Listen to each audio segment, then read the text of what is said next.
Hello friends, I am C Vardhaman Nagar. ध्यान से सुनना, जितने भी सीए फाइनल वाले स्टूडेंट है, फाइनली उनकी सर आरटीपी अपन सॉल्व कर रहे हैं और आरटीपी में इस वीडियो में अपन केस सिनेरियो सॉल्व करेंगे। ठीक है, मैं आपको केस सिनेरियो पढ़ने का तरीका बताऊंगा, किस तरीके से हमें सॉल्व करना है और किस तरीके से हमें सोचना है। ठीक है, ध्यान देना, लाइक करना और फ्रेंड्स को शेयर करना। ठीक है, चलो लेट्स स्टार्ट केस सिनेरियो। कभी भी पहले केस सिनेरियो मत पढ़ा करो सर, ऊपर से पढ़ने का कोई सेंस नहीं है। सबसे पहले आके नीचे पढ़ो सर, वो हमसे क्वेश्चन क्या पूछ रहे हैं। Based on the fact of the case scenario given above, choose the most appropriate answer to the question 1 to 5। 5 question है। अपन क्या करेंगे सर, एक एक क्वेश्चन पढ़ते हैं और ऊपर केस सिनेरियो ढूंढते हैं सर। ठीक है, एक स्टूडेंट बोला सर क्या मैं पूरे पांचों क्वेश्चंस पढ़ के भी ऊपर केस सिनेरियो में ढूंढना स्टार्ट कर सकता हूं? Yes, you can. अगर पांचों क्वेश्चन में क्या पूछ रहा है अगर हमें वो याद रह सकता है तो डेफिनेटली आप एक बार में पांचों क्वेश्चंस पढ़ो और ऊपर फिर एक साथ आंसर ढूंढना स्टार्ट करो, क्योंकि जैसे आप केस सिनेरियो पढ़ते जाओगे आपको पता चलते जाएगा कहाँ कहाँ आंसर है।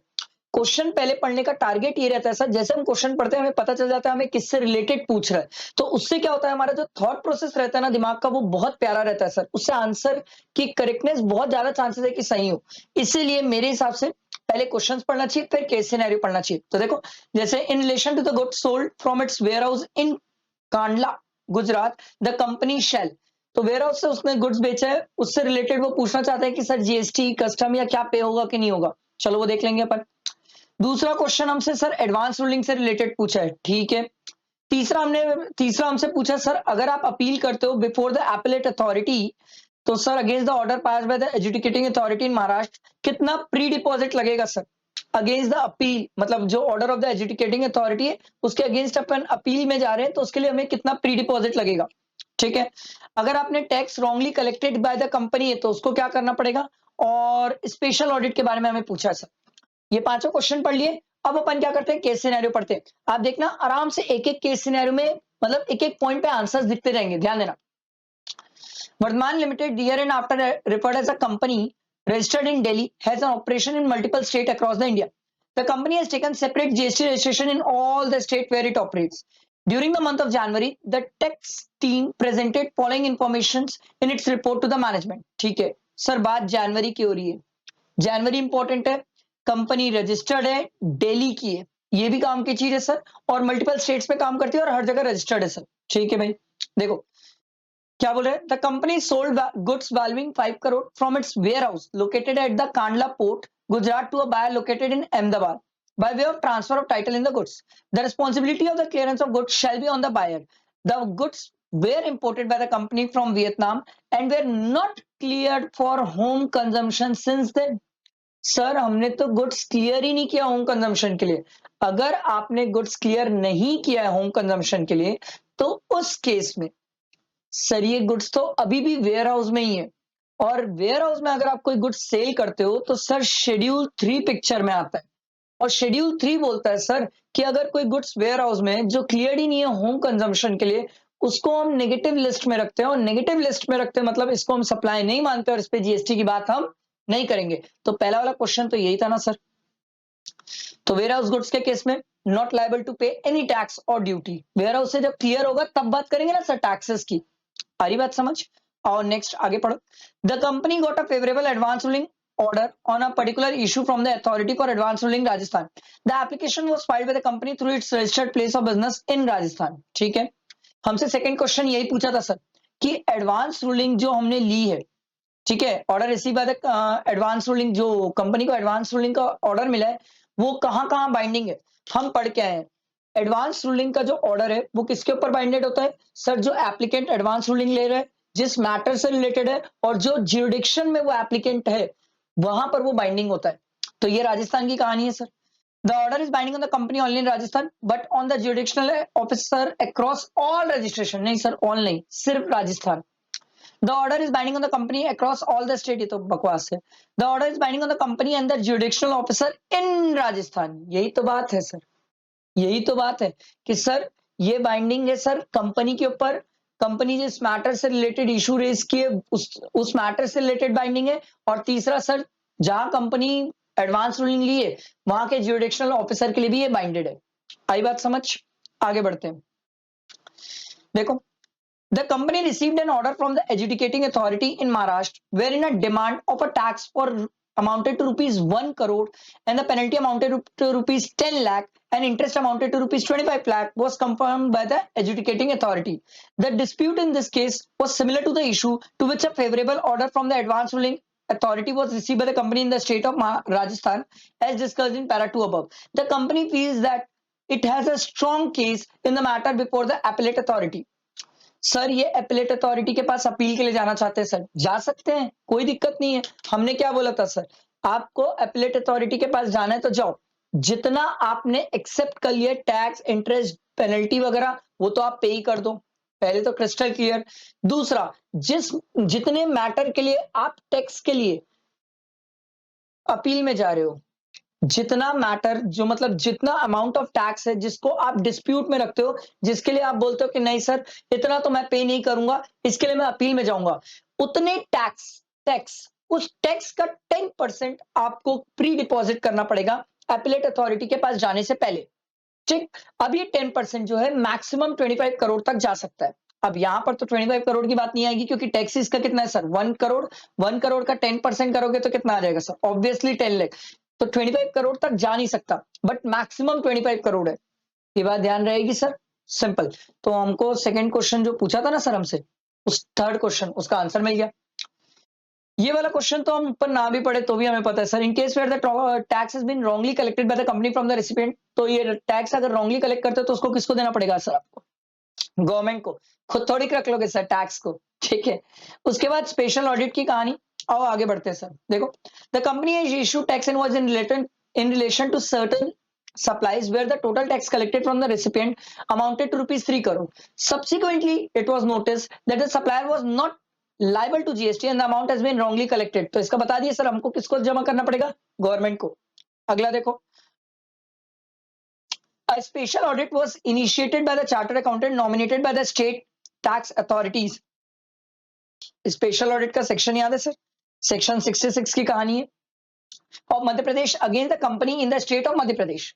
तो सर स्पेशल ऑडिट से रिलेटेड क्वेश्चन में हमसे क्या पूछ रहे हैं, in case of special audit being conducted in the state of Maharashtra the remuneration, remuneration क्या, पूरे एक्सपेंस, रेम्यूनरेशन छोड़ो पूरे एक्सपेंस, आप सिर्फ रेम्यूनरेशन की बात करते हो, मैं तो रेम्यूनरेशन जो भी एक्सपेंसेस वगैरह है सब सब सब सब सब पूरे एक्सपेंस और रेम्यूनरेशन किसको पे करना पड़ेगा सर, कमिश्नर। स्पेशल ऑडिट के केस में कमिश्नर को पे करना पड़ता है, ये एक्सपेंसेस रेम्यूनरेशन सब चीज किसको पे करना पड़ता है, कमिश्नर को। समझ आया, आई होप क्लियर हुआ होगा, फर्स्ट केस सिनेरियो समझ आया होगा, दिमाग में बैठा होगा, कनेक्टिविटी बैठी होगी सर। अब अपन क्या करेंगे, सेकंड केस सिनेरियो करेंगे, ध्यान दो। सेकंड केस सिनेरियो क्या बोलता है, पहले नीचे आके क्वेश्चन पढ़ो सर, हमसे क्वेश्चन क्या चाहता है, सबसे पहले नीचे क्वेश्चन पढ़ा करो, इससे क्लैरिटी बहुत अच्छी रहती है एग्जाम में कि हमसे चाहता क्या है, थॉट प्रोसेस क्लियर रहता है, हमें पता होता है हमें ऊपर सोचना क्या है। ध्यान दो, the value of taxable supply on which GST is payable by Delhi head office under the forward charge. ठीक है, for the month of Feb की कहानी है सर। फिर हमसे पूछा sir inward supply on which GST is payable under reverse charge by Bihar plant, reverse charge में ऊपर फॉरवर्ड था, दिल्ली था, बिहार है तो रिवर्स है। ठीक है, the value of supply on which TDS वाली कहानी आ गई है sir, section 51 shall be deducted by the Delhi head office while making payment to the stationery mart in Feb। देखेंगे सर, टीडीएस वाली कहानी आ गई है। फिर value of inward supply on which GST is payable under reverse charge by the Delhi head office and Orissa head office. Inward supply में reverse charge में Delhi office और Orissa head office कितना पे करेंगे सर। ठीक है सर, उसके बाद बहुत सारे क्वेश्चन होते हैं, तो आप चाहो तो सर पूरे क्वेश्चंस भी एक साथ पढ़ सकते हो कि सेल ऑफ मेटल स्क्रैप वाली बातें हैं सर। ठीक है, एकदम मतलब डिटेल में मत पढ़ने जाना, क्वेश्चन सिर्फ पढ़ लेना ताकि हमें क्लियरिटी रहे कि जब हम ऊपर केस सिनेरियो पढ़े तो हमें समझ आए कि सर इस तरीके से सोचना है। ये थॉट प्रोसेस अप्लाई करके देखो, एग्जाम में बहुत हेल्प होगी सर, बहुत जल्दी आंसर आएंगे sir. Which of the following is not taxable under reverse charge. ठीक है, वो तो पढ़ के ऊपर पता चलेगा। चलो ऊपर केस सिनेरियो देखते हैं। केस सिनेरियो काफी बड़ा है, अच्छा है सर। देखो, विद्युत corporation is a public sector undertaking, ठीक है, engage in the business of operation of electricity from a conventional and non conventional sources. The government of India hold 75% in the set company and balance equity is held by the institutional and domestic investors. The company has taken separate registration. अच्छा, एक minute ध्यान दो sir, एक मस्त वाली बात दी हुई है, government of India hold 75% equity share in the set company, क्योंकि मैं आपको अब देखो मैं नीचे क्वेश्चन पढ़ा ना, नीचे क्वेश्चन पढ़ा तो मुझे पता चला नीचे टीडीएस का इम्प्लीकेशन है, इसीलिए मैं ये पॉइंट को हाईलाइट किया कि भैया वो बोला था टीडीएस का इम्प्लीकेशन है, मतलब 51% से ज्यादा अगर किसी में गवर्नमेंट का कंट्रोल होता है तो वहां टीडीएस की बातें आ जाती है सर। इसीलिए नीचे क्वेश्चन पढ़ने का फायदा पहले, ठीक है। The company has a separate registration under GST in each state where it is business operation. The company has its HO in Delhi, head office इसका दिल्ली में, and its power plant located in Bihar, Orissa and Chhattisgarh. Following transactions are carried out by the company during the month of Feb. हमारे लिए तो Feb month का ही काम है sir, ठीक है। देखो, sale of electrical energy to discom. Sir ये तो हम एग्जेम्पशन में पढ़ते हैं सर, ये तो एग्जेम्प्ट है, सोच ही क्या रहे हो। Bank interest, sir bank interest भी तो एग्जेम्प्ट है sir, bank interest discount exempt होते हैं sir. House rent recovered from the employees for the residential accommodation provided to them. Sir हमने हाउस रेंट रिकवर किया है from employees for residential accommodation, तो renting of residential dwelling, renting of residential property for residential purpose, renting of residential dwelling for residential use, sir ये तो exempt होता है। यही तो पढ़ के आए हो, यही तो है। इसमें बहुत सारे लोग कंफ्यूज होते हैं, सर हमने अपने एम्प्लॉयज को घर किराए पे दिया, तो sir renting of residential dwelling for the users residence तो एग्जेम्प्ट है, कमर्शियल थोड़ी करेंगे उन लोग। अगला, rent collected from the bank, ATM, post office and shop located in the office premises. आहा, हमने रेंट कलेक्ट किया सर इनसे, bank, ATM, post office, shops located in the office premises. अब एक मस्त वाली बात, सर अगर कमर्शियल पर्पस है तो उस केस में नॉर्मली फॉरवर्ड चार्ज होता है, बट इसमें एक अमेंडमेंट भी आया है रिवर्स चार्ज में, जहां पर सप्लायर अगर अनरजिस्टर्ड है, रेसिपिएंट रजिस्टर्ड है, तो उस केस में कमर्शियल में रिवर्स चार्ज होता है। अब यहाँ तो मैं सप्लायर था, मैं ऊपर ऑलरेडी पढ़ लिया हूँ सर कि मैं रजिस्टर्ड हूँ, पब्लिक सेक्टर अंडरटेकिंग बोला तो सर डिफरेंट स्टेट्स में रजिस्टर्ड हूँ, तो मैं रजिस्टर्ड हूँ, मैं सप्लाई कर रहा हूँ सर, ये टैक्सेबल है सर, फॉरवर्ड चार्ज में डेफिनेटली टैक्सेबल है। आ रही बात समझ? आगे देखो, sale of metal scrap, most important mark कर लो इसको, क्योंकि ये तो अमेंडमेंट आया सर कि हम सेल ऑफ मेटल स्क्रैप है सर, जो सप्लायर है वो अनरजिस्टर्ड है, रिसिपिएंट रजिस्टर्ड है, रिसिपिएंट को बोलते थे तू रिवर्स चार्ज में देगा, यहां तो मैं सप्लायर हूं, मैं ही रजिस्टर्ड हूं, मैं ही रजिस्टर्ड हूं, तो सर इस केस में कहानी फॉरवर्ड चार्ज पे आती है सर। तो sale of metal scrap covered under section 72 excluding TCS. Sir TCS value में आता भी नहीं है, आता भी नहीं है, हम एक्सक्लूड करते हैं टीसीएस को, ठीक है। To a Birla scrapers unregistered under GST, सामने वाला अनरजिस्टर्ड है, मैं रजिस्टर्ड हूं, फॉरवर्ड चार्ज में चलेगा। अदर इनकम दी हुई है 2,50,000 एंड 45,000। तो सर ध्यान दो, अगर आप बात ध्यान दे रहे हो तो ये पूरे जितने भी हमने ट्रांजेक्शन्स पढ़े, जहां पर हमने सेल किया, बैंक इंटरेस्ट हमें रिसीव हुआ, हमने हाउस रेंट रिसीव किया, रेंट कलेक्ट किया सर, उसके बाद सेल किया मेटल स्क्रैप, ये सब तो आउटवर्ड सप्लाई है सर, ये सभी आउटवर्ड सप्लाई की बात हो रही है सर। तो हमसे तो पहला क्वेश्चन यही पूछा था ना कि सर देखो, पहला क्वेश्चन क्या था sir, value of taxable supply on which GST is payable by Delhi head office under forward charge, तो फॉरवर्ड चार्ज में मिल गया ना सर। देखो, एक तो दिल्ली का 2,50,000 हो गया और एक दिल्ली का हो गया 48,000, तो 2,50,000 प्लस 48 कितना हो जाएगा सर, 2,98,000।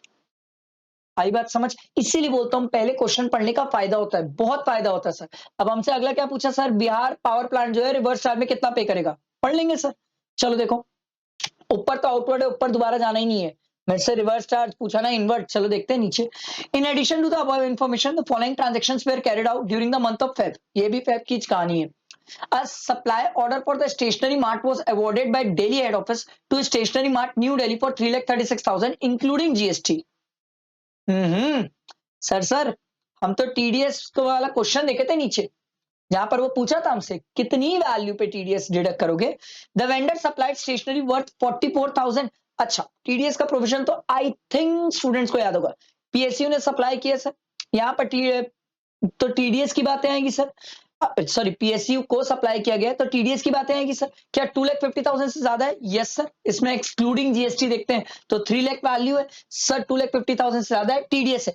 अब फेब मंथ में इसने कितना पे किया सर, 44,800, तो सर इसमें भी तो इंक्लूडिंग जीएसटी है, तो जीएसटी हटा दो सर, जीएसटी कितना आएगा 40,000, उसका 12% 40,000 आ जाएगा सर एक्सक्लूडिंग जीएसटी। तो सर 40,000 पे टीडीएस की बातें हैं सर, और टीडीएस कितना है सर 2%, देखा, पहले से क्वेश्चन पढ़ने का यही फायदा है, यही तो बोल रहा हूँ सर, पहले क्वेश्चन पढ़ा हुआ रहेगा तो आपको एग्जाम में ये डाउट दिक्कत नहीं आएगी, बहुत फास्ट आप आंसर्स निकाल पाओगे, बहुत बहुत तेज निकालोगे सर आप आंसर्स।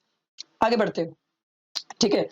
वैसे तो कहानी ये दी हुई है, issued the invoice in Feb, Delhi head office made the payment of the said bill in Feb by crediting the vendor's account in the same books, the remaining amount was paid in April, ठीक है, देखा जाएगा। आगे देखो, Orissa plant purchase office furniture for 2,80,000 during Feb from an unregistered dealer, हमने purchase किया unregistered dealer से, तो rate of GST on said furniture is 18%। तो मैंने अनरजिस्टर्ड पर्सन से परचेज किया, फाइन किया, तो इस पे रिवर्स चार्ज क्यों डालोगे सर? इस पे क्यों रिवर्स चार्ज? ये तो कुछ ऐसा नोटिफाइड है नहीं सर कि इस पे रिवर्स चार्ज की बात है। दूसरी बात, मैंने अनरजिस्टर्ड पर्सन से परचेज किया तो ऑब्वियसली उसने मुझ पे जीएसटी लगाया नहीं होगा, तो मेरे क्रेडिट वगैरह की कोई बात ही नहीं है, ऐसा तो ये पॉइंट इररिलेवेंट ही हो गया सर। आगे देखो, अब board meeting for raising the term loan, अगर किसी को कभी लगे ना कि नहीं सर ये पॉइंट का भी कोई रिलेवेंस हो सकता है, एक बार नीचे आ जाओ, कोई गड़बड़ी नहीं है सर, नीचे आ जाओ, क्योंकि सर 30 मार्क्स होता है ना एमसीक्यू के सिनेरियो में, छोड़ तो लिख सकते हो सर। ये दिल्ली और हेड ऑफिस की बात थी, ये बिहार की बात थी, ये टीडीएस वाला हम ट्रीटमेंट कर लिए सर, ये उड़ीसा वाले प्लान की बात थी। पर उड़ीसा में भी ये क्या बोला था सर, रिवर्स चार्ज में जो उड़ीसा पे करेगा, अरे फर्नीचर में मैं क्या करूं रिवर्स चार्ज में पे करूंगा, वो अनरजिस्टर्ड है, तो फर्नीचर में थोड़ी रिवर्स चार्ज की बातें थी सर, और वो सेल ऑफ मेटल स्क्रैप की बात थी, ठीक है, ये सेल ऑफ मेटल स्क्रैप की बात थी और ये भी रिवर्स चार्ज की बात थी, जो मैकेनिज्म अप्लाई होगा, तो उड़ीसा वाला पॉइंट इररिलेवेंट हो गया। कभी अगर एग्जाम में लगे तो ये भी टेक्निक अप्लाई कर सकते हो, तुरंत एक बार नीचे ओवरव्यू कर लिए, फटाफट हो जाएगा सर। देखो, a board meeting for raising term loan for project expansion was held in Feb. The Delhi head office paid 20,000 sitting 20,000 each, rupees 20,000 each as a sitting fees to 4 independent directors. Okay, sir हम पढ़ के आए हैं sir, directors अगर किसी company या body corporate को services provide करते हैं तो वो रिवर्स चार्ज होती है, other then in course of employment, तो ये तो सिटिंग फीस है सर, इसमें क्या रिवर्स चार्ज की बात होगी? हाँ सर, रिवर्स चार्ज की बात होगी। कितना? 80,000 में रिवर्स चार्ज की बात। दिल्ली हेड ऑफिस मिल गया, दिल्ली वाला मिल गया, उड़ीसा वाला बचा है, ढूंढ लेंगे। देखो, further it paid 80,000 to one of its director who has rented the office building to Delhi head office. अच्छा, डायरेक्ट देखो, all were registered, एक डायरेक्टर है जिसने रेंट पे दिया है सर बिल्डिंग, किसको? दिल्ली हेड ऑफिस को। सर डायरेक्टर खुद भी रजिस्टर्ड है, अगर डायरेक्टर खुद रजिस्टर्ड है, कमर्शियल पर्पस के लिए किसी को प्रॉपर्टी रेंट पे दिया है, सामने वाला भी रजिस्टर्ड है, अगर मैं डायरेक्टर मैं रजिस्टर्ड ना, तो सर फिर फॉरवर्ड चार्ज की बात है, फिर रिवर्स चार्ज क्यों डालोगे इस पॉइंट पे? इस पॉइंट पे रिवर्स नहीं आ सकता सर। डायरेक्टर अनरजिस्टर्ड होता, उस केस में अगर रेसिपिएंट रजिस्टर्ड होता तो उस केस में बात करते सर हम रिवर्स चार्ज की, डायरेक्टर तो खुद रजिस्टर्ड है सर, तो यहां पर रिवर्स चार्ज नहीं आएगा सर, ठीक है। आगे बढ़ते हैं। For safety and security of its head office and power plant, the company engaged the private security as well as CIF. ठीक है, the following payment were made in Feb in respect of the said service. मैंने payment किया है, मेरा inward है, ठीक है। तो देखो सर, दिल्ली हेड ऑफिस की कहानी बता रहा है सर, दिल्ली सब चारों प्लांट है, देखो CIF, Bihar plant, Orissa plant, लो भैया। अब एक मिनट के लिए रुको और ध्यान दो सर हमने क्या सीखा था? अगर security services provided by any person other than body corporate to a registered person, reverse charge है, तो सिक्योरिटी सर्विसेज के लिए उड़ीसा प्लांट ने पे किया है, तो उड़ीसा प्लांट जो है रिवर्स चार्ज में पे करेगा, रिवर्स चार्ज में पे करेगा, क्योंकि सिक्योरिटी सर्विसेज जो प्रोवाइड की गई है, ठीक है, यहां पर देखो सर, सिक्योरिटी सर्विसेज जो प्रोवाइड की गई है, यहां पर ऐसा कहीं नहीं लिखा है कि सिक्योरिटी सर्विसेज किसी बॉडी कॉर्पोरेट से प्रोवाइड की गई है, ऐसा कहीं नहीं लिखा है।